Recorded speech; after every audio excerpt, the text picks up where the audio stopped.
na nasunog oh. Hindi natin alam kung anong value niyan. And then sigurado kung may naka-indicate mo sa board niyan, malamang wala na yan, burado na yan dahil sa matinding pagkasunog niya oh. Linya niyan, ground to, parang nakaparallel lang siya dito. Ground, tapos yan kung susundan mo siya, papunta sa dito sa may dito, yung sakit na to.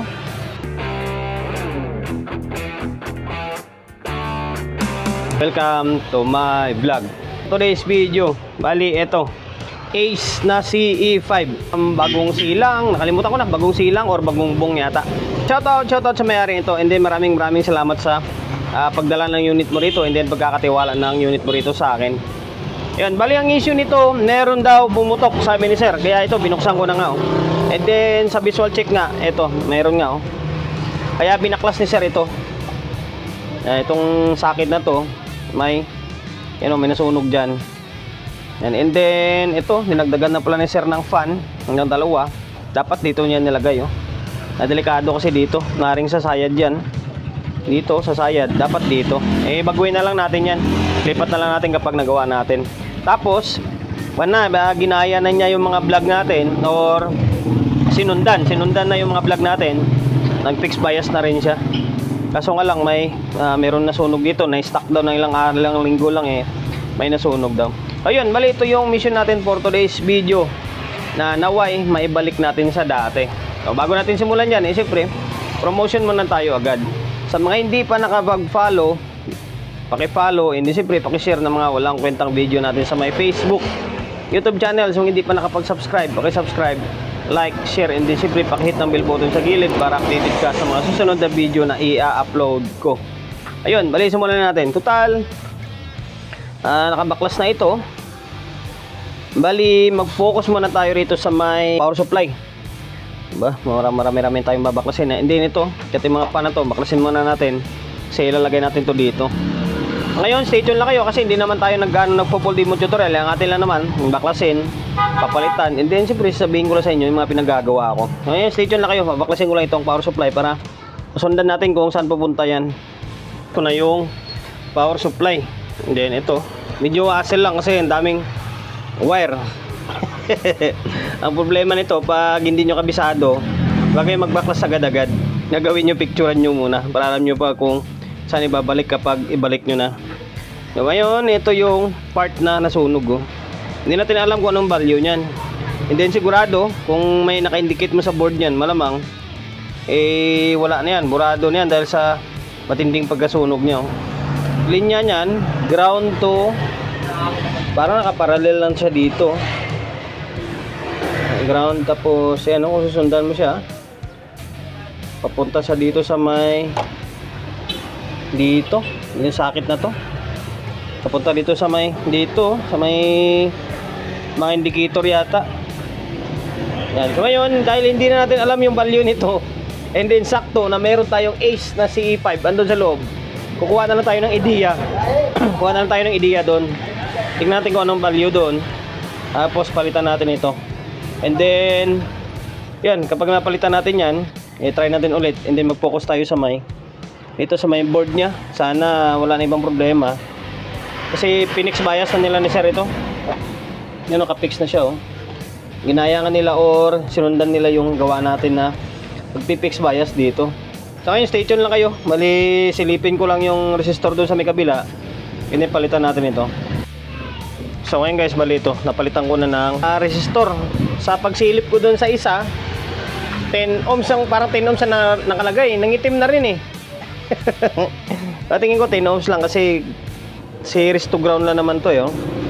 Titingnan nyo, ito ground nito, body ground ba? Yan, to body ground.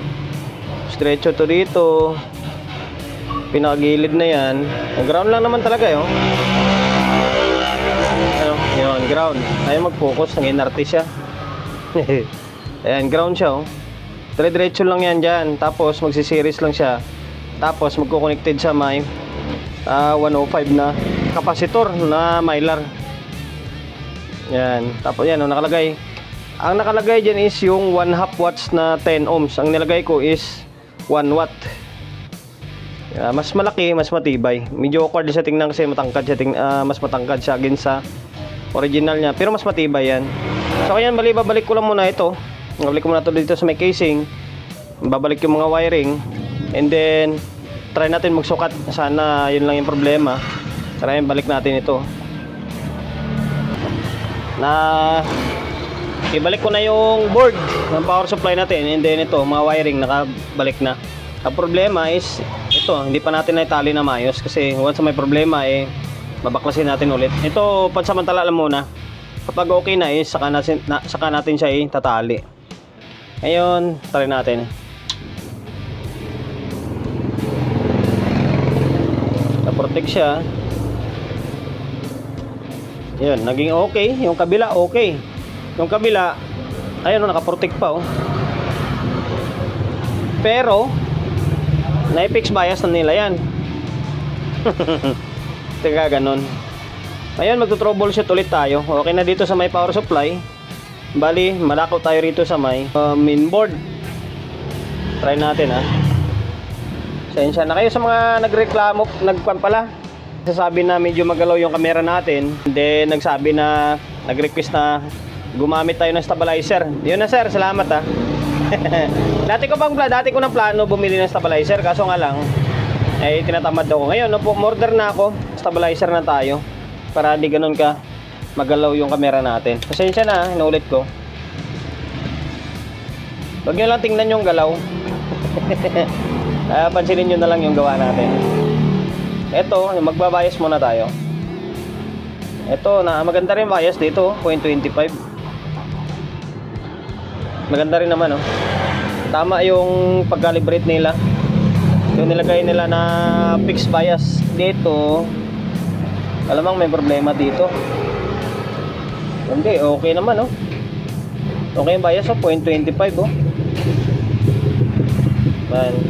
Okay yung bias dito Pero bakit naka-protect pa rin siya? Okay. Obserbahan natin kung ilang relay yung maandar. Lahat naman umaandar So ngayon, magpo-focus muna tayo rito. Troubleshoot ko muna rito bakit naka-protect siya dito. Dito is okay. Okay, stay tuned lang kayo. Bali, ito yung isang problema pa. Na-screw ko na. Yan na-screw ko na yung mga tornilyo. And then, may problema pa. Di ba ito, naka-protect. Ito, tingnan nyo.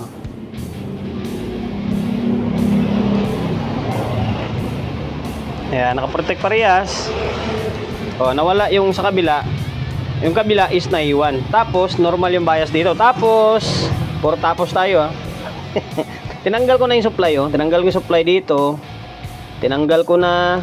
Ayan, tapos signal. Wala na nakakabit dito sa may isang board. Pero, bakit naka-protect pa rin? Ibig sabihin, wala nang problema rito sa may amplifier natin. Ang problema is baka nasa relay section. Diyan yung galing. Ito. Yan, ito. Papunta siya dito. Yan, papunta ng relay yan.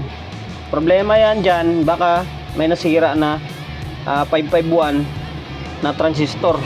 Kaya ayaw bumaba yung protect nyo.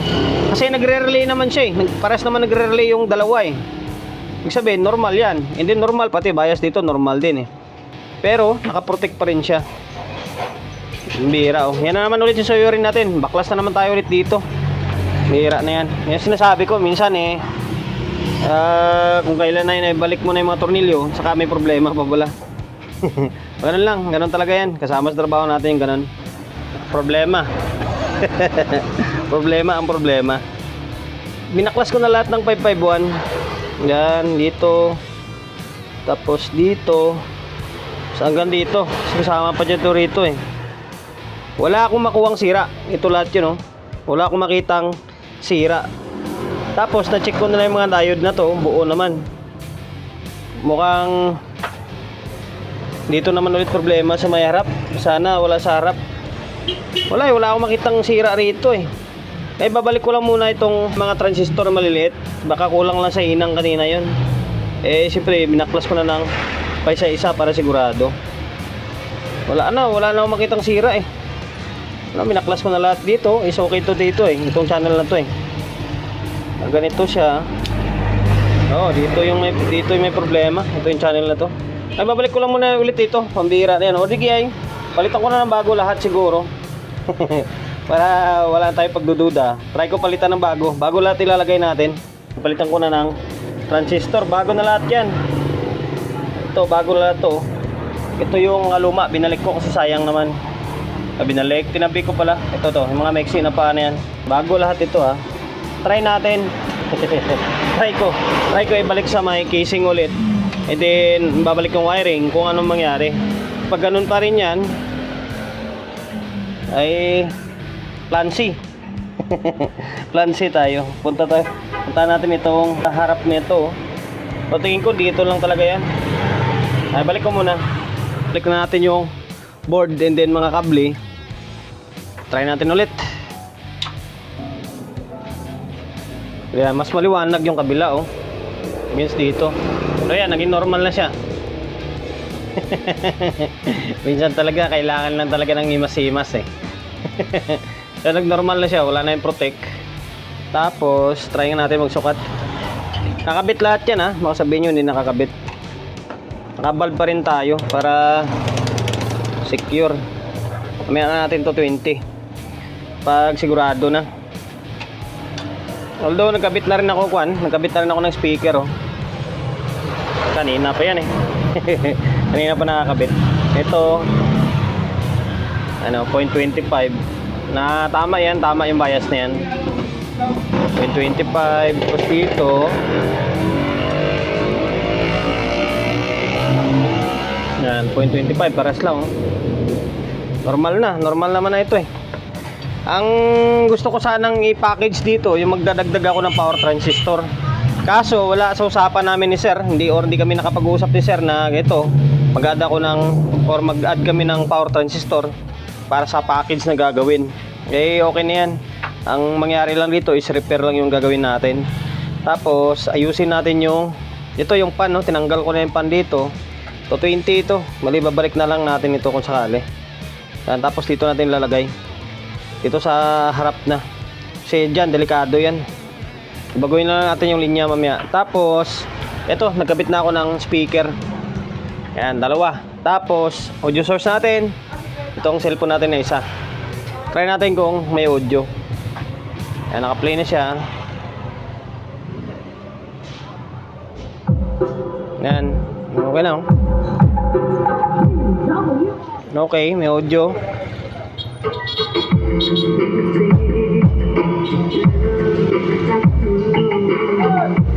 Yan, pares na may audio.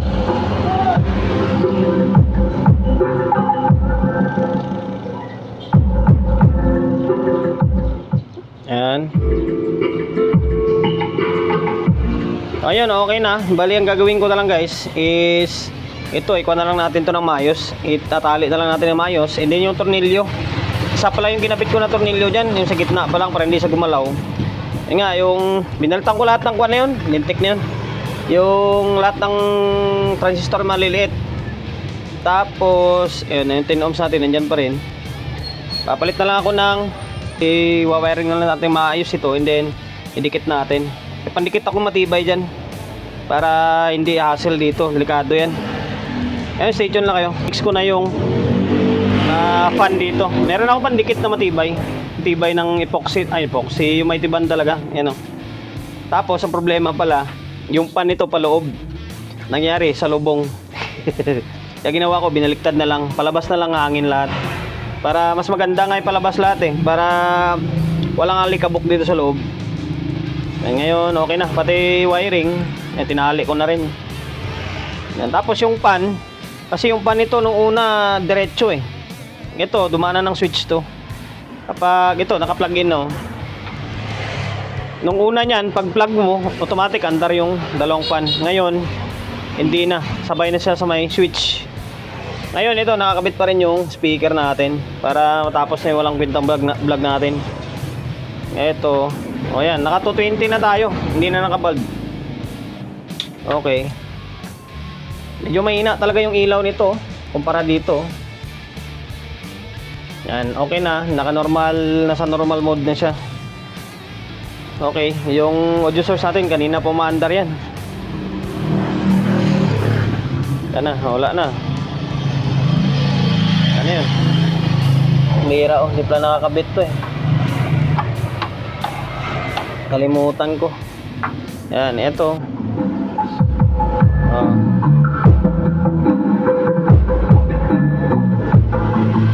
Tapos, ito. Magkaiba talaga yung tunog. Yung Atomic against sa may Pro 12. Bali, ang hindi na lang natin ginawa rito, yung fixed bias. Kasi naka-fixed bias na siya eh. Pinix bias na may-ari ito eh. Yan o, sila yung gumawa niyan. 150 and then 100 ohms. Bali 250 ohms.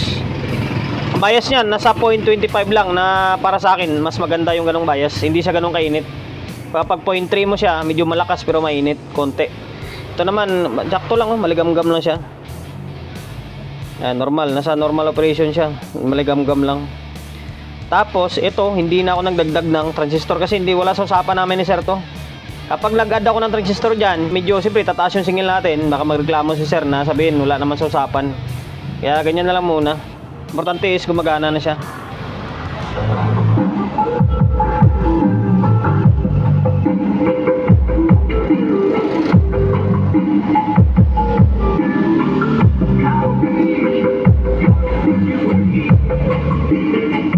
Ayun lang guys, hanggang dito na lang yung walang kwentang vlog natin. Sir from, hindi ko kung bagong bomba or bagong silang. Okay na yung Ace na CE5 nyo. Bali, normal operation na to. Maraming salamat sa pagkakatiwala ng unit mo rito sa my shop natin. Yun, promotion bago tayo magtapos. Siyempre, shop natin always on Laguna 24/7 41 Don Julio Gregorio Street sa Oyo Road sa Oyo, Quezon City. Social media pages natin, so kung hindi pa nakapag-follow, paki-follow, hindi siyempre paki-share ng mga walang kwentang video natin sa may Facebook, YouTube channel. So kung hindi pa nakapag-subscribe, pag-subscribe, like, share, and din siyempre pakit ng bell button sa gilid para update tayo sa mga susunod na video na i-upload ko. Ingat, God bless, and then peace atin lahat.